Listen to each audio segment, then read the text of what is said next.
Baik, assalamualaikum warahmatullahi wabarakatuh.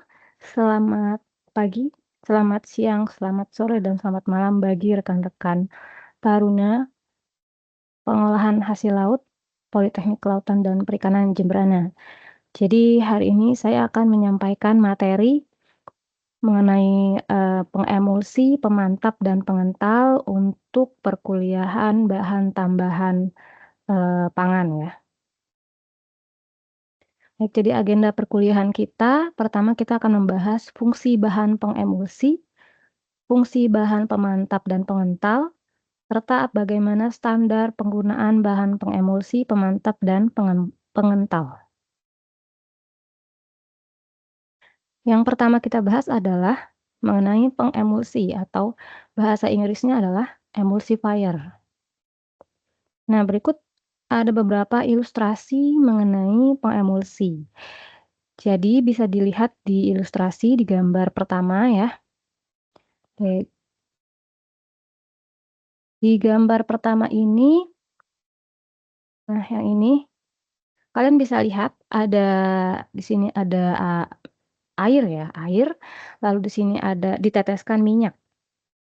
Kemudian kalau air dan minyak ini kita aduk begitu saja, maka kan nanti biasanya akan terjadi, pencampuran sementara, lalu nanti akhirnya akan berpisah lagi. Nah, yang, eee, bahan dengan, massa jenis yang lebih rendah, maka dia akan di atas, yakni minyak. Sementara air akan di bawah kan, bagian bawah. Jadi akan ada 2 lapisan, air dan minyak. Lalu, fungsi pengemulsi, jika kita menambahkan pengemulsi pertama pada campuran, air, maka pengemulsi ini akan mampu mengikat minyak dan mampu mengikat bagian air, sehingga keduanya bisa bersatu. Jadi, fungsi pengemulsi adalah menyatukan kedua bahan yang berbeda fase, tuh. Nah, ini contoh yang di bawah. Jadi ada minyak ditambahkan air ya, ini kebalik. Kalau di atas ini air ditambahkan minyak, kalau yang di bawah ini minyak yang ditambahkan air, lalu ditambahkan pengemulsi, maka bagian minyak itu akan masuk atau bercampur ke dalam bagian air. Karena ada emulsifikasi atau eee, proses pengemulsi, penambahan emulsi atau penambahan emulsifier. Kalau tanpa penambahan emulsi, maka ya minyak dan air tidak akan bisa bersatu, begitu ya. Nah, ini ada contoh lagi, ada air ditambah minyak ya, kemudian kalau kita tanpa pengemulsi, maka dia hanya ada 2 lapisan. Tapi kalau misalnya air ditambah pengemulsi atau penstabil ya, jadi boleh pengemulsi, boleh penstabil, baru ditambah minyak. Nah, jadi si pengemulsi akan mengikat, air dan minyak, lalu, kedua fase tersebut akan bersatu. Karena namanya air, kebanyakan air lalu ditambah minyak, maka nama jenis emulsinya adalah, emulsi air dalam minyak. Karena yang lebih banyak minyaknya ya kan, emulsi air dalam minyak, lebih banyak minyaknya dibanding airnya, lalu ditambah pengemulsi maka dia akan bersatu. Gitu. Nah, biasanya kalau sudah bersatu antara minyak dan air atau air dan minyak gitu, maka dia akan berubah produknya.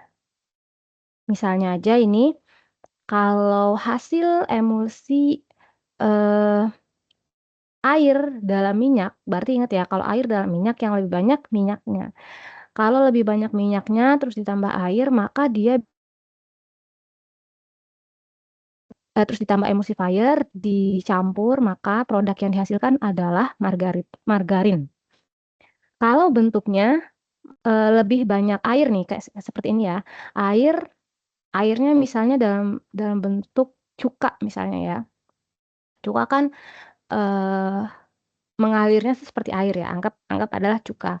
Cuka ditambah minyak, maka yang terjadi adalah, terbentuknya apa tuh, mayonnaise, gitu. Jadi intinya pencampuran antara 2 fase yang berbeda dengan penambahan emulsi, maka dia akan menjadi produk yang berbeda, gitu. Bukan dalam bentuk minyak dan air lagi, tapi akan menjadi produk yang berbeda tergantung airnya tuh menggunakan air dari, dari bahan apa, apakah cukanya cuka apa, cuka apel kah, atau vinegar atau sebagainya. Minyaknya seperti apa, misalnya minyaknya dalam bentuk minyak zaitun atau minyak apa, nah itu hasil pencampuran-pencampuran tersebut itu akan menghasilkan produk-produk yang berbeda, gitu.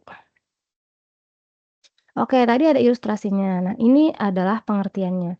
Jadi berdasarkan ilustrasi sudah ada bayangan ya bahwa pengemulsi itu adalah suatu bahan. Jadi pengemulsi itu bahan, bahan atau molekul yang mampu mencampurkan dua zat dengan fase yang berbeda. Misalnya air dan minyak.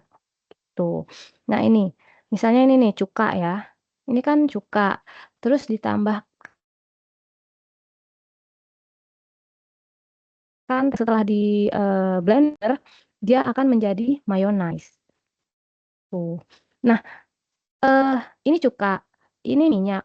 Loh, emulsifiernya apa, Bu? Emulsifiernya adalah si kuning telur. Jadi dalam pembuatan mayonnaise ada penambahan kuning telur kan. Nah, kuning telur itu berfungsi sebagai emulsifier. Jadi dia mengikat, mmm fase minyak, hidrofobik, minyak itu kan hidrofobik ya, dia tidak suka air, jadi hidrofobik. Sementara air atau cuka di sini bersifatnya suka air, jadi hidrofilik. Nah, si emulsifier mengikat hidrofobik dan hidrofilik, di hidrofobik di bagian air, menjadi satu sehingga mereka bisa bercampur, kan bercampur terus dipaksa untuk bercampur malah ya, dengan menggunakan blender lalu dihasilkan mayonnaise, gitu. Nah, seperti ini ya, ini kan minyak, ini air, berarti emulsinya minyak dalam air karena, banyakan airnya. Terus ini kan airnya air murni ya, kalau air murni dan minyak terus diaduk begitu saja ditambah emulsifier maka jadi seperti ini. Kalau misalnya dia diaduk berulang kali dengan kecepatan tinggi misalnya menggunakan, mmm, blender atau mixer, maka dia bisa menghasilkan suatu produk yang berbeda, gitu. Kalau ini kan biasa ya, ini biasanya sabun. Oke. Nah, pengemulsi itu dapat mempertahankan tekstur yang diinginkan. Jadi, kalau misalnya sudah bercampur seperti ini kan dari cair menjadi, konsistensinya lebih, apa ya, viskositasnya lebih, tinggi, lebih susah untuk mengalir, lebih padat ya, lebih kental. Nah, sehingga mencegah bahan-bahan penyusun suatu larutan terpisah. Jadi kalau sudah tercampur seperti ini, biasanya susah untuk terpisah antara minyak dan air kenapa? Karena sudah terikat, tuh.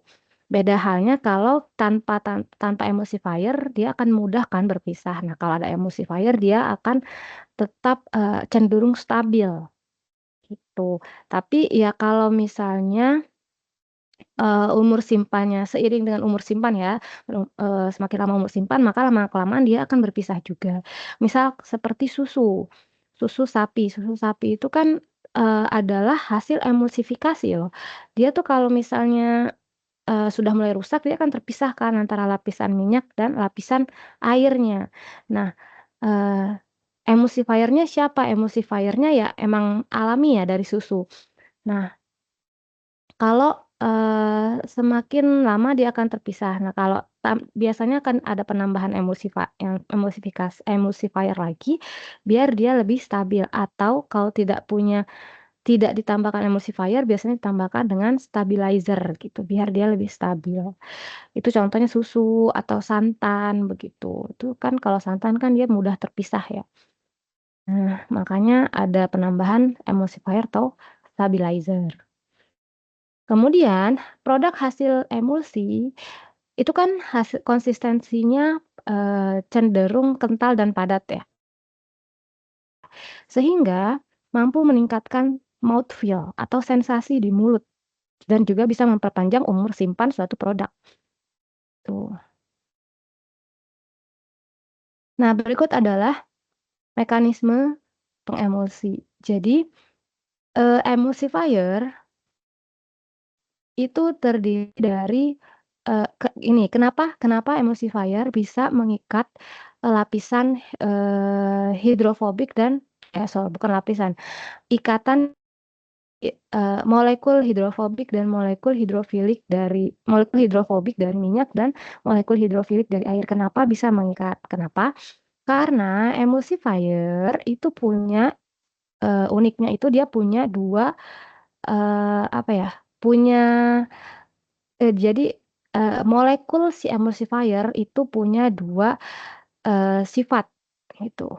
Satu molekul di ujung molekulnya itu bersifat hidrofilik dan di ujung lainnya dia punya molekul yang bersifat hidrofobik. Nah, bagian yang hidrofilik akan berikatan dengan air, kemudian bagian yang hidrofobik akan berikatan dengan molekul minyak. Makanya dia bisa berikatan, dia punya 2 kaki atau ibaratnya dia punya 2 tangan yang bisa menggandeng, satu tangan bisa menggandeng molekul air, satu tangan bisa menggandeng molekul minyak. Jadi dia bisa menyatukan keduanya. Nah, kemudian kenapa bisa bersatu gitu ya, padahal kan dia punya, tegangan permukaan yang berbeda. Jadi kenapa bisa, minyak dan air itu tidak bisa bersatu, karena mereka punya tegangan permukaan dan tegangan antar fase yang berbeda. Jadi beda gitu, satu yang ada yang lebih besar, ada yang lebih tinggi. Ada yang lebih besar, ada yang lebih kecil gitu. Jadi tidak bisa bersatu. Nah, dengan adanya emulsifier, emulsifier ini bisa menurunkan tegangan permukaan dan tegangan antar fase dari salah satu, eee, salah satu molekul salah satu fase maksudnya. Jadi, eee, ketika tegangan permukaan dan tegangan antar fasenya menurun, dia bisa menyatukan kedua fase tersebut, gitu. Oke. Jadi, ada bagian dan bagian hidrofobik ya. Nah, bagian hidrofilik itu biasanya cenderung ada, ada molekul, polar, bagian polar-polar, CH2, hidrogen oksida HO ya, hidrogen dan oksida. Kemudian, ada bagian yang bersifat, hidrofobik. Nah, kalau hidrofobik berarti dia bagian lipofilik. Lipofilik itu artinya suka minyak, tapi dia tidak suka air, makanya hidrofobik tapi bersifat lipofilik gitu ya. Nah, biasanya diakhiri dengan gugus metil, gugus, nonpolar.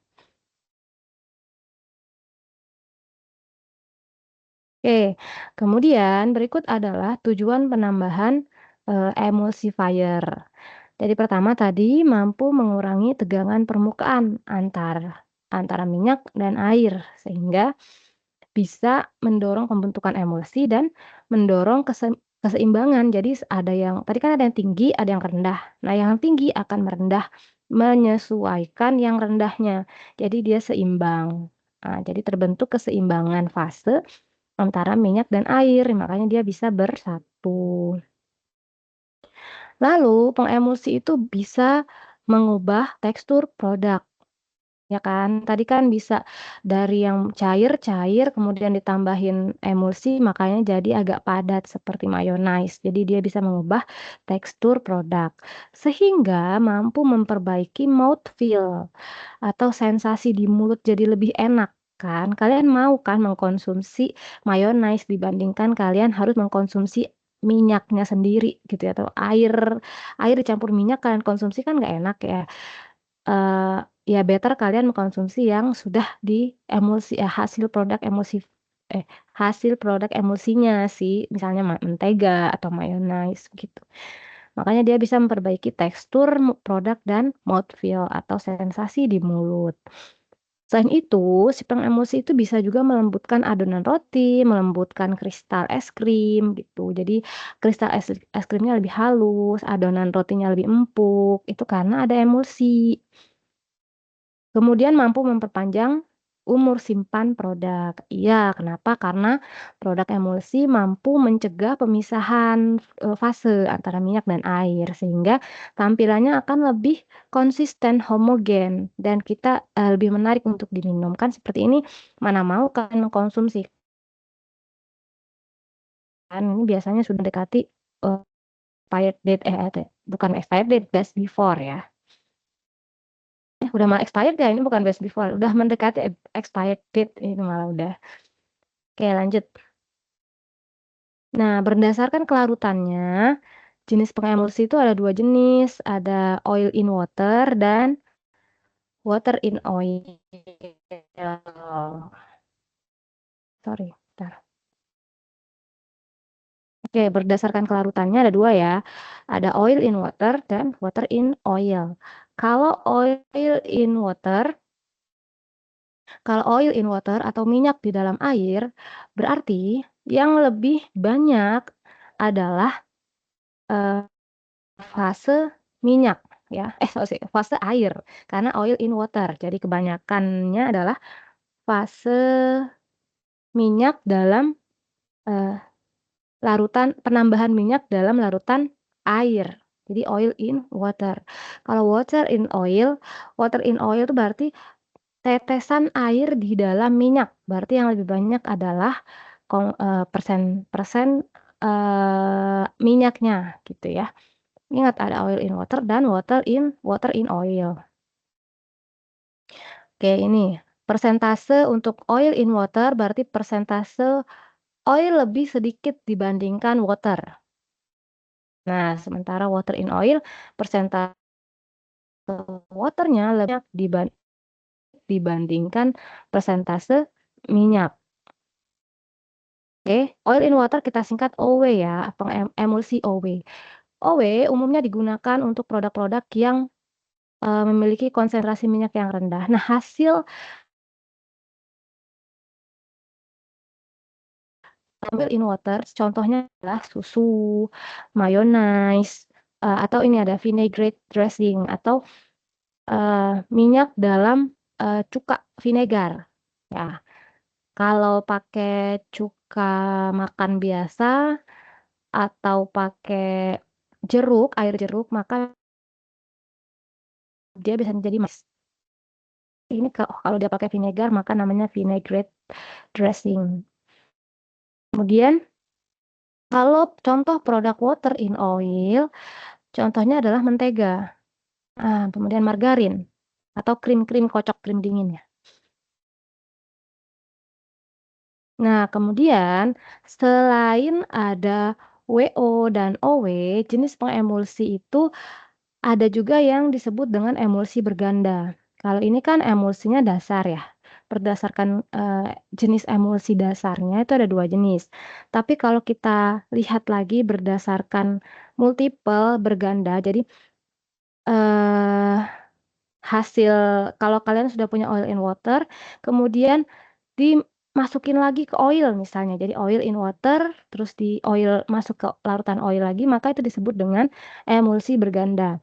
Atau water in oil, dapat nih droplet-dropletnya, kemudian masuk lagi ke water. Nah, itu adalah emulsi berganda. Nih, jadi ada namanya emulsi WOW atau water, jadi penambah emulsi water in oil di dalam larutan minyak, kemudian dimasukkan lagi ke air.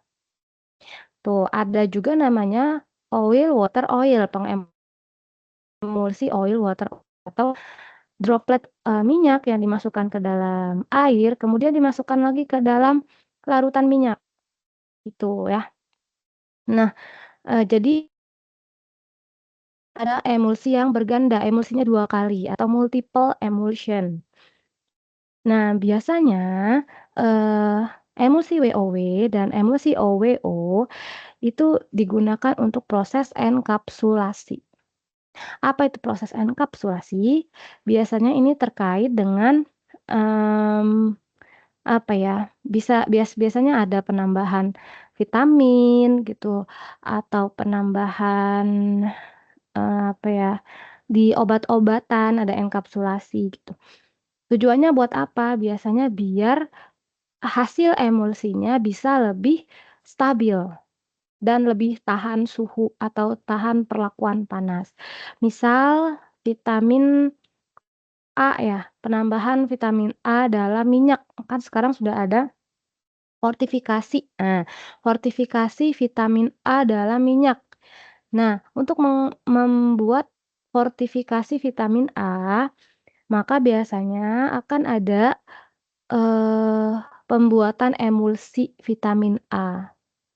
Jadi vitamin A-nya itu biasanya, sudah dalam bentuk vitamin, terus kemudian diemulsifikasi. Nah, biasanya biasanya dengan menggunakan jenis, tipe emulsi berganda ini gitu. Kenapa dilakukan kenapa dilakukan enkapsulasi? Biar, vitamin A itu bisa lebih tahan, lebih stabil walaupun minyaknya dilakukan pemanasan pada suhu yang panas banget gitu. Jadi, tetap ada vitaminnya, vitamin A-nya masih bisa ada di dalam minyak gitu, jadi tetap bisa dikonsumsi oleh, konsumen. Kalau tanpa penggunaan enkapsulasi, maka vitamin A itu akan hilang aja gitu karena suhu terlalu tinggi. Sebenarnya vitamin A bisa tahan aja sih suhu tinggi, tapi kalau sudah berulang kali, terus suhunya terlalu tinggi, maka dia akan hilang gitu. Nah, makanya dilakukan enkapsulasi biar apa? Biar vitamin A-nya stabil, gitu ya.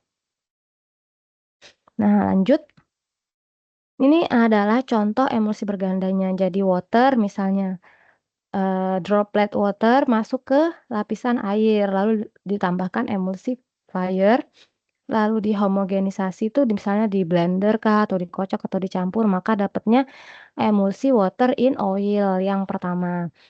Kemudian emulsi water in oil ini masuk nih ya, emulsi water in oil dimasukkan lagi ke water. Jadi water, oil, water.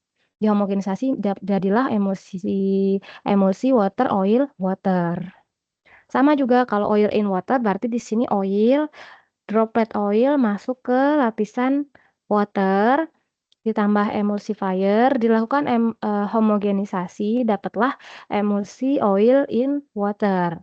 Kemudian emulsi oil in water masuk ke, masuk ke minyak, lalu dihomogenisasi lagi, dapatlah nanti emulsi oil, water, oil atau OWO. Nah, ya ini ya, kalau cuman oil in water berarti ini oil dalam water. Kalau water in oil, ini water terus di dalam oil. Kalau water, oil, water, ini water di dalam, oil kemudian dimasukkan lagi ke dalam water. Kalau oil, water, oil berarti droplet oil diperangkap oleh water kemudian masuk ke, globulanya si oil lagi.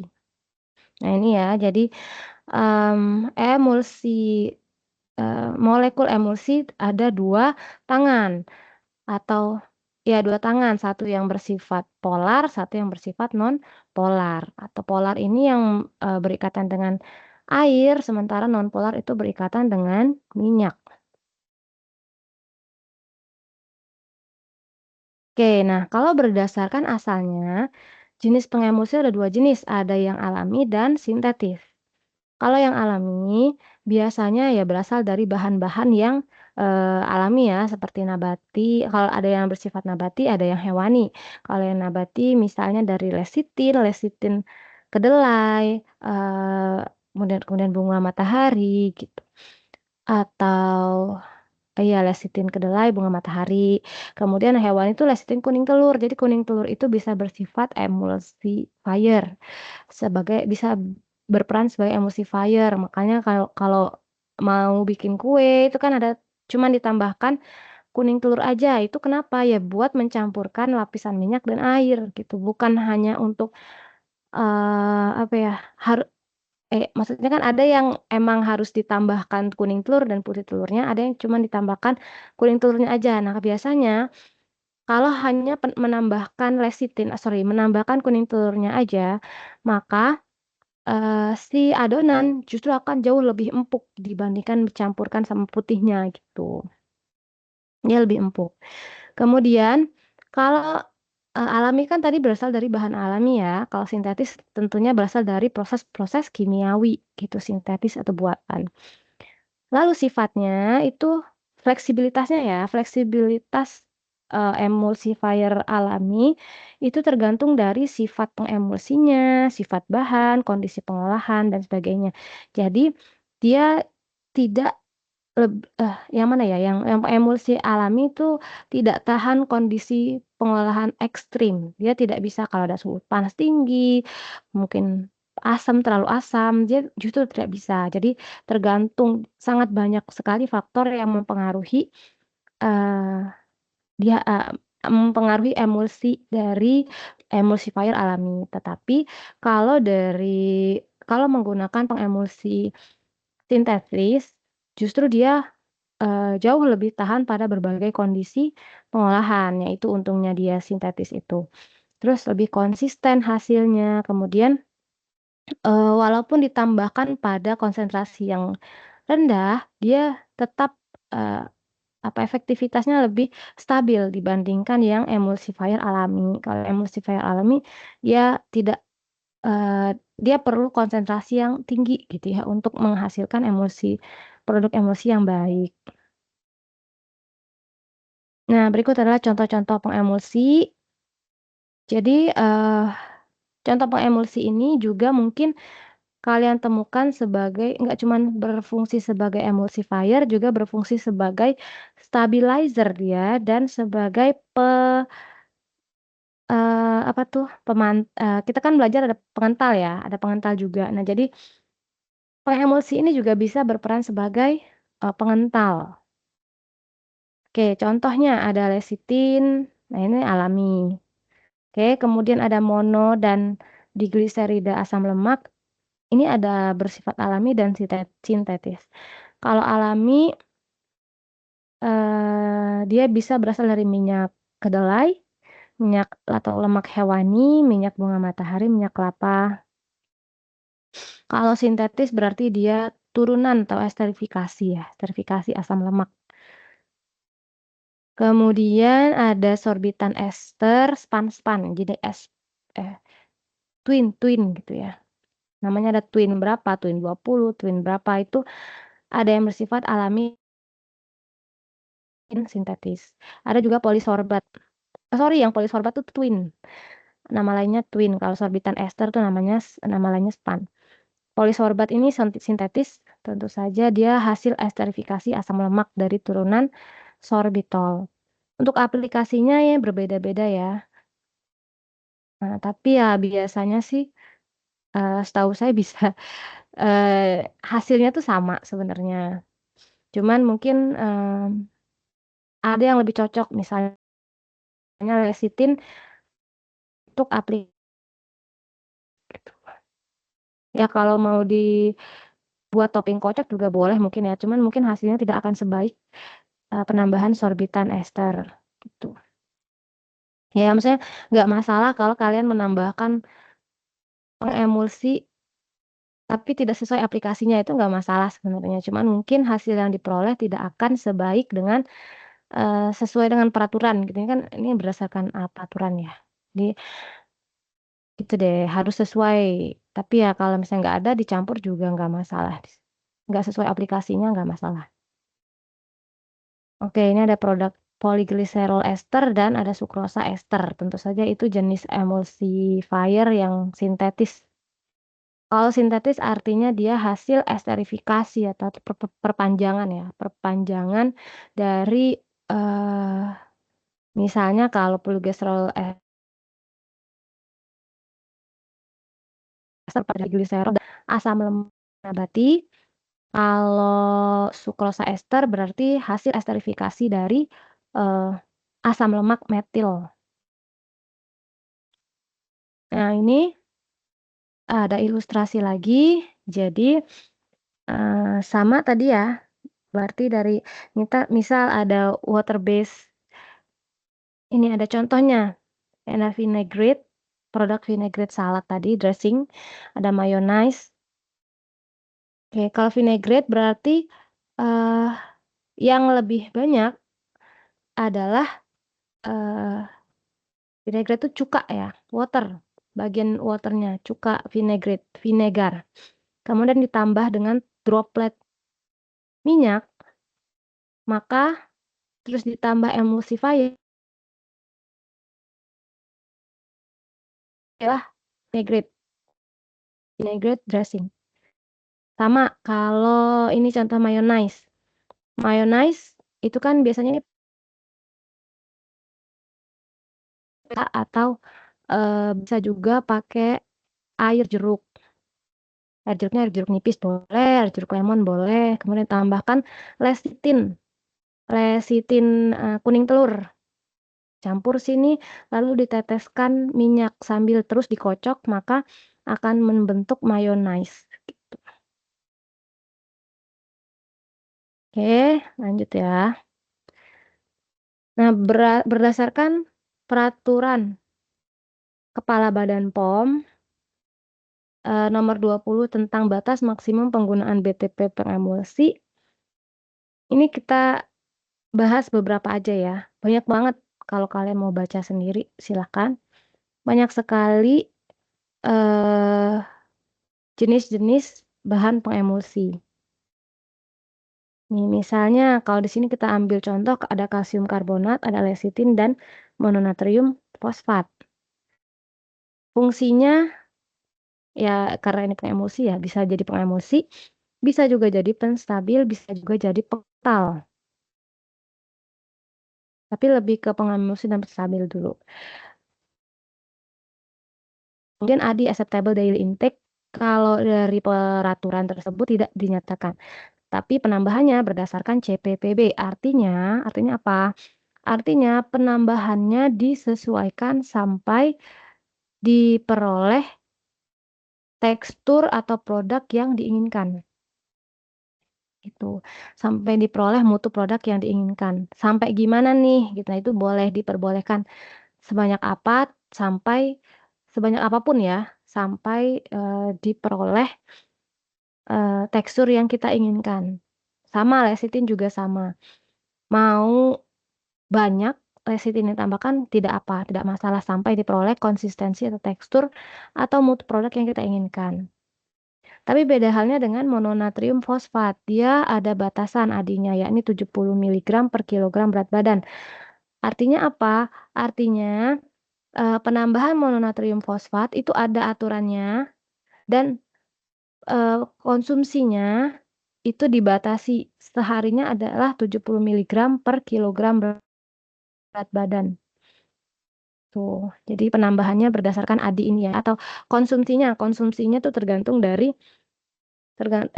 konsumsi produknya tergantung dari ADI ini. Jadi tidak boleh melebihi 70 miligram per kilogram berat badan per harinya. Nah, ini adalah contoh-contoh hasil pengemulsi, eee, hasil emulsifier ya, contoh-contoh produk emulsifier.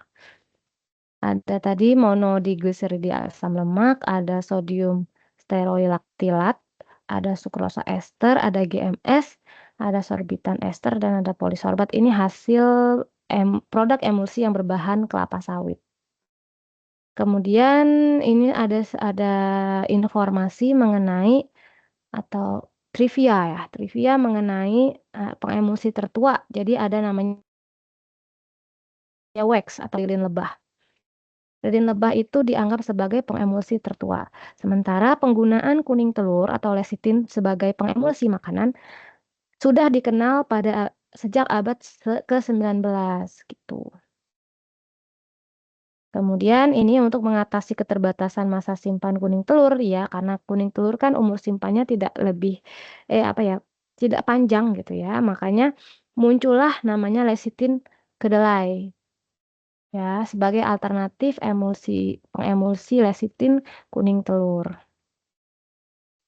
Baik, kita lanjut untuk membahas materi penstabil atau juga kalau bahasa Indonesianya pemantap. Kalau bahasa Inggrisnya stabilizer. Jadi, lihat tadi kan contoh-contoh produk emulsifier ada juga berperan sebagai penstabil. Jadi, apa bedanya emulsifier dan stabilizer? Apa bedanya pengemulsi dan penstabil? Jadi kalau emulsifier itu kan membentuk produk homogen dari dua fase yang berbeda. Oke. Nah, si stabilizer ini mampu menstabilkan sistem dispersi tersebut sehingga mencegah terpisahnya kembali dua fase tersebut. Jadi menstabilkan, mengkonsistensikan.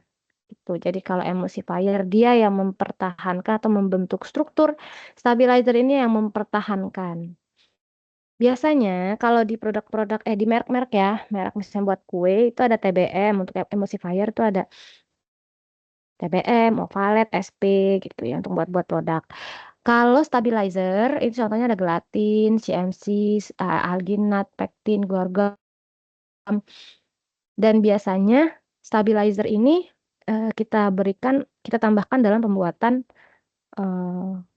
es krim ya, es krim. Kalau emulsifier ini biasanya untuk pembuatan kue gitu. Nah, manfaat penstabil apa? Pertama, dia menstabilkan sistem dispersi yang homogen. Dia menstabilkan. Jadi, yang membuat suatu sistem dispersinya homogen kan adalah si emulsifier.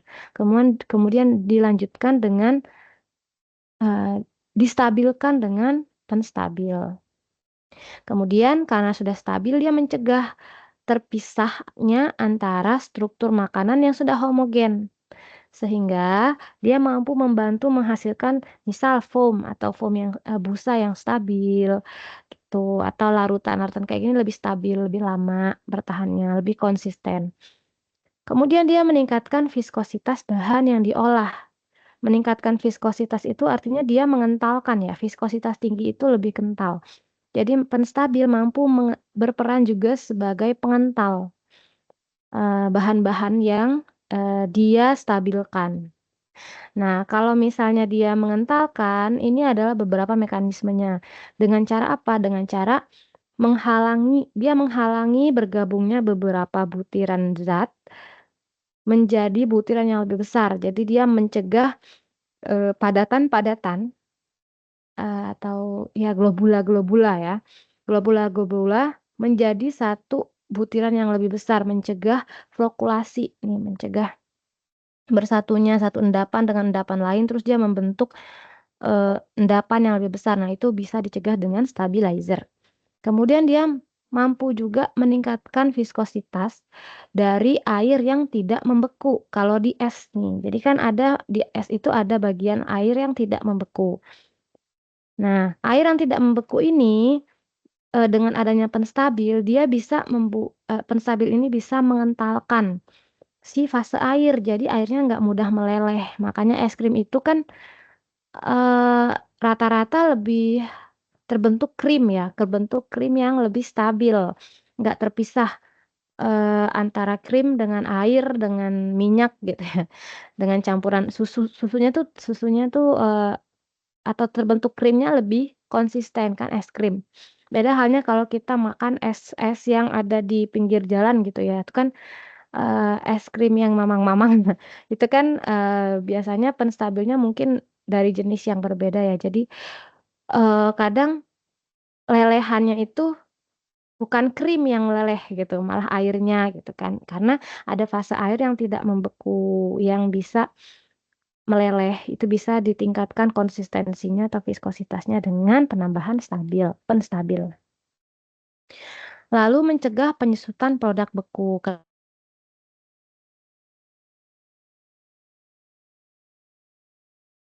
Nah, ini juga sudah mengental. Sudah mengental jadi oke. Karena sudah mengental, sorry. Jadi bisa mencegah penyusutan produk sorry mana ya? Ini kan, mencegah penyusutan produk-produk yang beku. Jadi produk bekunya tetap, tinggi persentase rendemennya. Kemudian, penstabil juga mampu mengikat air bebas dalam jumlah banyak sehingga tekstur produk menjadi lebih lembut. Makanya dia bisa, meminimalisir kristal es pada penyimpanan produk, gitu. Pada es krim, makanya es krim itu lembut, kristal esnya halus ya, karena kan kita kan kalau mutu es krim yang baik itu adalah ketika kristal esnya halus, gitu. Nah, ini berdasarkan peraturan Kepala Badan POM Nomor 24 Tahun 2013 tentang batas maksimum penggunaan BTP penstabil. Standar penambahan penstabil sama seperti, eee standar penambahan emulsifier gitu, karena beberapa jenis BTP juga berperan beberapa jenis bahan, BTP pengemulsi juga berperan sebagai penstabil. Kemudian terakhir ada pengental atau thickener. Jadi sesuai dengan namanya ya, namanya juga pengental, maka, fungsi dari penambahan pengental adalah memekatkan atau mengentalkan, suatu larutan, intinya itu. Tapi, bahasa apa ya, berdasarkan, bahasa ilmiahnya, mengentalkan itu kan artinya viskositasnya tinggi. Jadi pengental ini mampu meningkatkan viskositas suatu bahan yang ditambahkan, gitu. Tanpa merubah sifat lain, misalnya tanpa merubah, komposisi gizinya, tanpa merubah warna, rasa, dan sebagainya. Dia perannya hanya sebagai pengental saja. Oke, kemudian si pengental ini dapat membantu pembentukan dan pemantapan sistem dispersi yang homogen. Jadi syaratnya dia harus sudah homogen dulu. Kalau sudah homogen baru bisa dikentalkan dengan pengental. Kalau dia belum homogen, kalau ditambah pengental maka dia akan terbentuk kayak santan pecah gitu loh, santan pecah di atasnya, nggak rata gitu ya, nggak homogen dispersinya. Jadi nanti ada yang sudah kental malah yang sudah homogen dia bisa bersatu, yang nggak homogen nanti membentuk globula-globula sendiri, jadi hasilnya tuh nggak cantik makanannya. Kemudian, nah, peningkatan kekentalan produk akan menghalangi bergabungnya zat yang terdispersi menjadi globula yang lebih besar, jadi mencegah, padatan lain bersatu. Jadi makanannya, yang kental itu tidak mengental sempurna, apa sih, he he eee, makanan yang kentalnya tidak kental secara menyeluruh gitu, takutnya nanti ada padatan-padatan lain gitu yang padatan yang nggak tercampur gitu kan tuh nggak enak ya kalau kita makan tiba-tiba misalnya nih kalian makan sup krim, tapi ada yang, eee, nggak hancur gitu yang masih padatan sendiri itu kan nggak enak ya, membentuk padatan-padatan sendiri, nggak halus gitu makannya. Jadi bukan krim sup tuh krim apa, tuh. Nah, karena dia mampu meningkatkan, si pengental ini kan bisa mampu meningkatkan kekentalan produk dan juga menghalangi, eee, zat yang terdispersi menjadi globula yang lebih besar, maka pengental juga berfungsi sebagai penstabil dan pengemulsi. Beberapa pengental itu berfungsi sebagai penstabil dan pengemulsi. Nah, beberapa jenis pengental itu biasanya berasal dari hidrokoloid. Bisa juga dari tepung-tepungan ya, dari tepung tapioka, maizena, itu bisa bersifat sebagai pengental.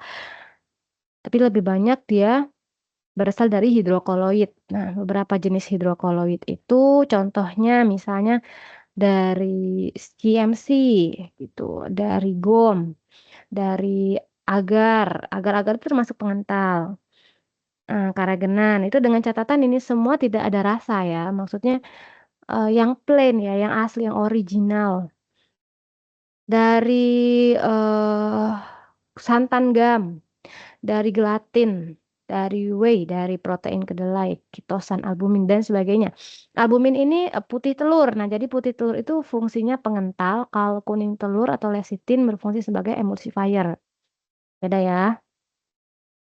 Nah, hidrokoloid, jadi jenis pengental itu kan tadi contohnya adalah hidrokoloid. Hidrokoloid itu punya banyak struktur yang mengandung gugus hidroksil. Nah, karena gugus hidroksil, maka dia bersifat hidrofilik. Jadi dia mampu menyerap atau mengikat bagian air sehingga airnya terserap dan dia mengentalkan larutan, begitu. Kemudian hidrokoloid juga mampu membentuk gel dalam air. Beberapa jenis hidrokoloid mampu membentuk gel dalam air. Contoh agar-agar ya kan, karagenan, alginat itu bisa membentuk gel dalam air. Dan bersifat reversibel, artinya ketika di dalam di suhu, suhu apa, suhu panas dia mungkin tidak membentuk gel, tapi ketika didinginkan dia bisa membentuk gel, gelling. Tapi kalau dipanaskan lagi dia ya hancur lagi. Nah, itu kan misalnya agar-agar atau ini deh, lemak minyak ya, gelatin gitu.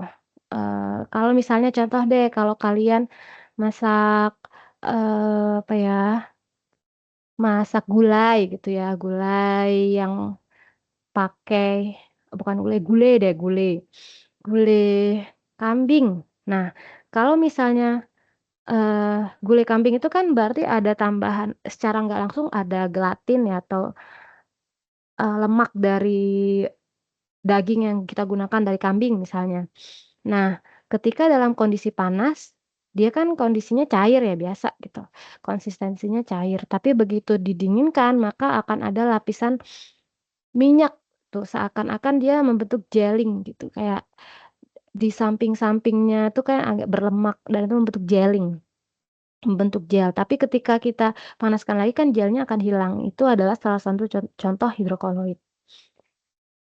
Nah, bagaimana sih pembentukan gel itu, pembentukan gel oleh hidrokoloid? Jadi, pembentukan gel itu adalah suatu fenomena sih, suatu fenomena penggabungan dari, rantai-rantai polimer. Jadi, akan terjadi pengikatan silang rantai-rantai polimer dari si hidrokoloid itu, sehingga terbentuk jala 3 dimensi yang bersambung, tuh. Makanya, eee, seakan membentuk jala-jala gitu ya, jala jaring.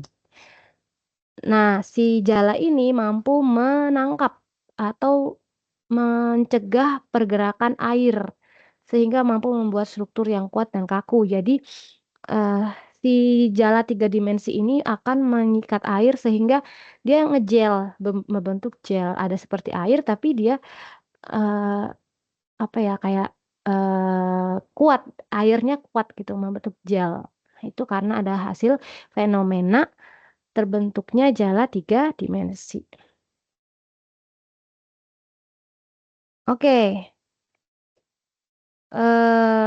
tadi sudah kita jelaskan materi mengenai pengemulsi, pemantap, dan pengental. Semoga bermanfaat. Jika ada yang ditanyakan, silakan ditanyakan di kolom, komentar ya. Terima kasih atas perhatiannya. Semoga, materi ini bermanfaat. Selamat siang, selamat sore, selamat malam. Eee, Wassalamualaikum warahmatullahi wabarakatuh.